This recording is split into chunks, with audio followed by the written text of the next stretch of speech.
I was offered it, and I was like, yes, and very excited, very excited to work with Kevin. And then 15 minutes later, I was like, oh my God, what have I done? Like, who do you think you are? Like, and then, You're like, yeah, sure, Nelson, I'll do it. yeah, I Whatever. got it. Yeah. So then Kevin was like, no, we're going to go to South Africa. We're going to spend some time. So I met some people. I met Ahmed Kathrada, who was on Robben Island with him.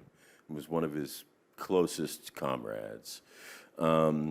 And I met this woman named Zelda, who was his secretary, his personal secretary for the last 20 years of his life, Afrikaner woman, who basically was raised believing that he was a terrorist.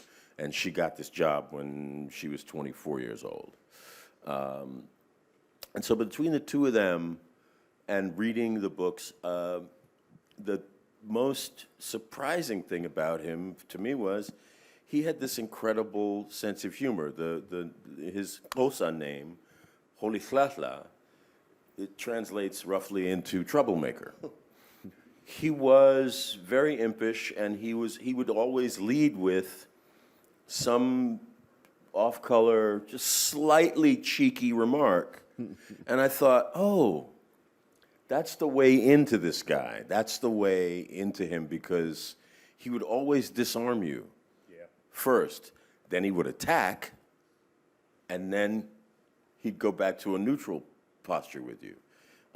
So thank you for that, because it was really important, as Kevin said at the beginning, for us to get to the guy, the man, because we all have, the hero in our heads, and we sort of, we've sort of been, that's kind of been calcified for everybody. And 20 years on, and he just passed away recently, and I think he would want to be remembered as a guy more than, like, one of the things he would say is, like, they would be traveling, like, he came to whatever country it was. He was going to some country, just been released from jail. He's the president.